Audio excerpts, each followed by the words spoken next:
Hello everyone, welcome to our YouTube channel. हमारा आज का session again match list 1 with list 2 है, that is match the following पे है। और मैच द फॉलोइंग की बात करें ना तो अब इसी पैटर्न पे आप देखोगे ना तो एंट्रेंस एग्जाम में क्वेश्चंस आते हैं। आप क्योंकि सिर्फ दिल्ली यूनिवर्सिटी के ही एंट्रेंस एग्जाम बचे हैं और उसमें इस पैटर्न पे आपको बहुत सारे क्वेश्चंस मिलने वाले हैं, तो जितनी इसकी प्रैक्टिस करके जाओगे उतना अच्छा है। हमने ऑलरेडी 10 MCQs इस पे अपलोड किए थे जो कि important exam point of view से, और इसी तरीके से 10 to 15 MCQs की हमने कई सारी सीरीज ड्राफ्ट की है। तो चलो फिर जल्दी से अपना आज का सेशन स्टार्ट करते हैं और ये सारे क्वेश्चंस आप अच्छे से प्रैक्टिस कर लेना। हमारे पास पहला क्वेश्चन है लिस्ट 1 जो कि है ट्रेड एंड फाइनेंस इंस्टीट्यूशन, इसको मैच करना है विथ लिस्ट 2 हेडक्वार्टर्स। सबसे पहले अगर हम बात करें WTO की, तो WTO का जो हेडक्वार्टर है वो है जेनेवा में, तो ये हो जाएगा ए। IMF that is international monetary fund का हेडक्वार्टर है वॉशिंगटन में। FAO that is food and agriculture, इसके हेडक्वार्टर की बात करें तो इसका हेडक्वार्टर है रोम में। And EU that is European union का हेडक्वार्टर है ब्रुसेल्स में। तो करेक्ट आंसर होगा फर्स्ट कि ए का होगा जेनेवा, बी का होगा वॉशिंगटन, सी का होगा रोम एंड डी का होगा ब्रुसेल्स। नेक्स्ट, अगेन हमारे पास दो लिस्ट दी है, यहाँ इंडेस का नंबर दिया है और यहाँ इंडेस का नाम दिया है। तो सिंपली ऑलरेडी हमने IND-AS पे डिस्कशन किया हुआ है कि कौन सा नंबर किसका है। अब अगर हम लोग IND-AS 16 की बात करें तो ये 16 रिलेटेड है प्रॉपर्टी प्लांट एंड इक्विपमेंट से, IND-AS 38 रिलेटेड है इंटेंजिबल एसेट से, IND-AS 17 रिलेटेड है लीजिंग से और IND-AS 12 रिलेटेड है इनकम टैक्स से। तो इसका करेक्ट आंसर है सेकेंड, ए का 4, बी का 3rd, सी का 2nd एंड डी का 1st। नेक्स्ट, हमारे पास दो लिस्ट है, पहला है थ्योरीज ऑफ प्रॉफिट और दूसरा है इकोनॉमिस्ट। पहला है रिस्क थ्योरी ऑफ प्रॉफिट और ये किसकी थ्योरी थी, हॉले की। Then innovation theory of profit, ये है स्कम्पीटर की। इनोवेशन बेसिकली किससे रिलेटेड है, स्कम्पीटर से। Then rent theory of profit, ये है वॉकर से related. And dynamic theory of profit है क्लार्क से रिलेटेड। तो करेक्ट आंसर होगा 3rd। नेक्स्ट, पहला लिस्ट है ऑब्जेक्टिव्स ऑफ बिजनेस फर्म का and hypothesis. Maximisation of firm's growth rate, ये किसकी हाइपोथेसिस थी, Marris hypothesis. Then managerial utility function, Williamson hypothesis. Satisficing behaviour, Cyert March hypothesis. And sales maximisation है Baumol's hypothesis का। तो correct answer होगा 1st। Next, match the following में हमारे पास next question है। यहाँ हमारे पास दो लिस्ट दी हुई है और उसको मैच करना है। अब नेट इनकम अप्रोच की बात करें तो नेट इनकम अप्रोच क्या है, एक तरह का capital structure theory. Gordon model, ये है dividend theory. Internal rate of return, ये हम लोग कैपिटल बजटिंग में देखते हैं। एंड रीऑर्डर लेवल देखते हैं इन्वेंट्री मैनेजमेंट में। तो एज पर गिवन ऑप्शन करेक्ट आंसर होगा 2। नेक्स्ट, यहाँ देखो अगेन हमारे पास दो लिस्ट दिया है और फॉर्मूला दिया, आपको बताना है कौन सा किसका फॉर्मूला है। ये जो फॉर्मूला है जहाँ पे मोड दिया हुआ है, ये फॉर्मूला है Karl Pearson coefficient of skewness का। देन हमारे पास क्वार्टाइल है एंड मीडियन है, ये फॉर्मूला है बाउलेज मेजर्स ऑफ स्क्यूनेस का। एंड जहाँ परसेंटाइल की बात करेंगे वो है केलीज कोएफिशिएंट ऑफ स्क्यूनेस का। तो करेक्ट आंसर होगा 1st। नेक्स्ट, लिस्ट 1 लिस्ट 2 में अब देखो पहली लिस्ट में दिया हुआ है फिस्कल मॉनेटरी इंडस्ट्रियल पॉलिसीज, ये सब क्या है, इकोनॉमिक पॉलिसीज है।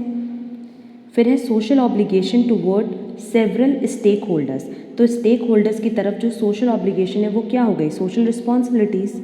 Then consumer, share holders, suppliers, creditors, ये लोग कौन है, consumers, share holders, suppliers, creditors, ये लोग वो हैं जो कंपनी में इंटरेस्टेड होते हैं, तो इनको हम लोग स्टेक होल्डर या इंटरेस्ट ग्रुप बोल सकते हैं। And moral principles that defines the right और रॉन्ग, आपको कैसे पता चलता है क्या चीज़ सही है क्या चीज़ गलत है, एज पर सोसाइटी, एज वो पता चलती है बिजनेस एथिक्स के हेल्प से।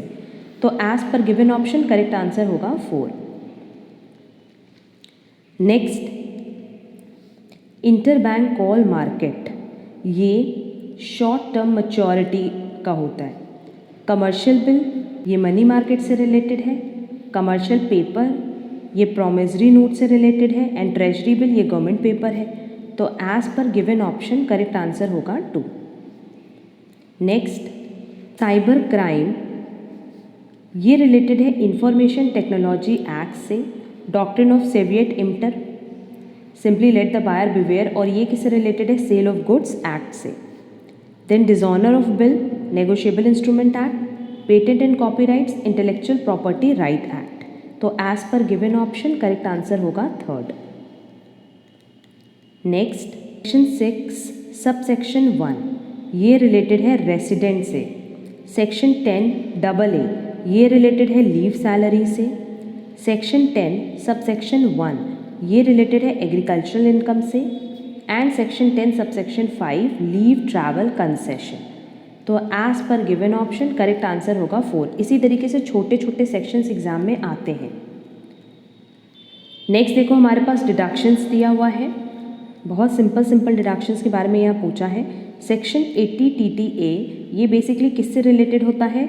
इंटरेस्ट ऑन डिपॉजिट्स, जो कि सेविंग्स बैंक में हम लोग करते हैं, उसके डिपॉजिट्स पे जो इंटरेस्ट मिलता है। तो करेक्ट आंसर होगा 3rd, deduction in respect of interest on deposits in saving account.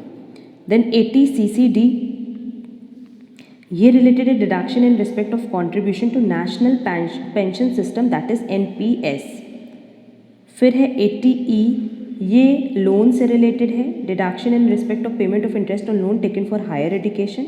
And 80EE भी लोन से रिलेटेड है, बट हाउस प्रॉपर्टी का। तो करेक्ट आंसर होगा 2।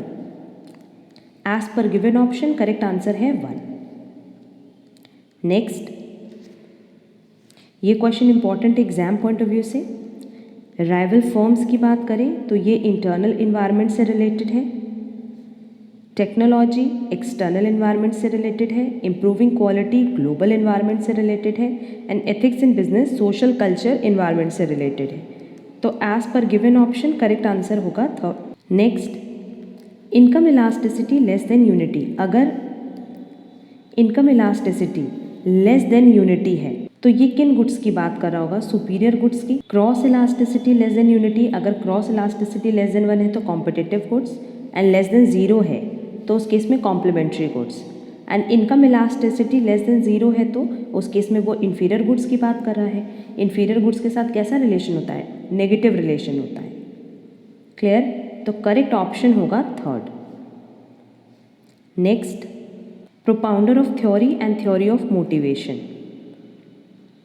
डॉक्टर विलियम ऊची, इनकी थ्योरी है Z theory. Douglas McGregor X theory. Frederick Herzberg hygiene theory. AH Maslow need hierarchy theory. तो एज पर गिवन ऑप्शन करेक्ट आंसर होगा 3rd। नेक्स्ट हमारे पास type of interview दिया है and usual application उसके लिए क्या चाहिए वो पूछ रहा है। तो स्ट्रक्चर्ड के लिए, अगर मान लो आपका इंटरव्यू स्ट्रक्चर्ड है, मतलब वेल ऑर्गेनाइज्ड फॉर्म में है, तो उस केस में यूजफुल होगा वैलिड रिजल्ट्स के लिए, specially when dealing with large number of applicants. अगर अनस्ट्रक्चर्ड है, मतलब कुछ भी सीक्वेंस में नहीं है, कुछ भी पहले से प्री डिसाइडेड नहीं है, तो उस केस में useful when the interviewer tries to probe personal details of the candidate to analyse whether they are not fit for the job. Mixed, a realistic approach that yields comparable answers plus in-depth insights and behavioral तब useful होगा जब आपको ये समझना होगा कि applicants की क्या रीजनिंग है, एनालिटिकल एबिलिटीज़ है अंडर मॉडेस्ट स्ट्रेस। तो एज पर गिवन ऑप्शन करेक्ट आंसर होगा 4। नेक्स्ट,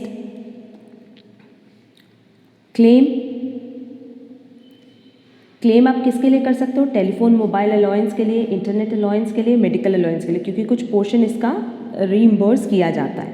देन फ्रिंज बेनिफिट्स कौन से हो गए? Canteen, uniform, accident relief. And perquisite क्या हो गया? In addition to salary, company car, club membership, paid holiday, furnished house. तो करेक्ट आंसर होगा 2। नेक्स्ट, नॉन परफॉर्मिंग असेट वो होता है जहाँ पे 90 डेज से ज़्यादा के लिए आपने लोन्स एंड एडवांसेस का पेमेंट ना किया हो। तो करेक्ट आंसर होगा third. SLR that is statutory liquidity ratio, इसका हो जाएगा the percentage of net demand and time liabilities to be kept in the form of liquid assets. Repo rate क्या हो जाएगा, the rate at which RBI lends money to commercial banks. And CRR क्या है, the percentage of deposit to be kept with RBI in the form of cash. तो correct answer होगा 2। And आज का हमारा लास्ट क्वेश्चन है, ये भी एग्जाम पॉइंट ऑफ व्यू से बहुत रेलिवेंट है। अब बैलेंस ऑफ ट्रेड की बात करें तो इसमें क्या होता है, value of export import, current account. इसमें क्या होता है, इम्पोर्ट एक्सपोर्ट तो होता है ये गुड्स एंड सर्विसेज का, बट साथ ही साथ यूनिलैटरल ट्रांसफर भी होगा। बैलेंस ऑफ पेमेंट ये रिलेटेड है all economic transaction between a companies resident and resident of other countries. And capital account ये रिलेटेड है changes in the financial assets and liabilities of a country से। तो correct answer होगा first. ये overall approx 20 MCQs थे जो कि exam point of view से बहुत रेलेवेंट है मैच द फॉलोइंग के। और इसी तरीके से हम कुछ और क्लासेस पे अपलोड करेंगे जहां हम मैच द फॉलोइंग पे डिस्कशन करेंगे। तो ये सारे questions exam point of view से बहुत रेलेवेंट है। आप देखोगे तो MCOM एंट्रेंस एग्जाम में क्वेश्चंस आते ही आते हैं, तो इनकी प्रैक्टिस बहुत अच्छे से कर लेना। और किसी भी क्वेश्चन में कोई डाउट होगा तो कमेंट बॉक्स में कमेंट करना, सो दैट हम उसका रिप्लाई कर पाए। एंड अगर आपको आज की क्लास यूजफुल लगी है तो वीडियो को लाइक कमेंट शेयर ज़रूर करना। अब हम लोग मिलेंगे हमारी नेक्स्ट क्लास में। आज के लिए बस इतना। Thank you so much.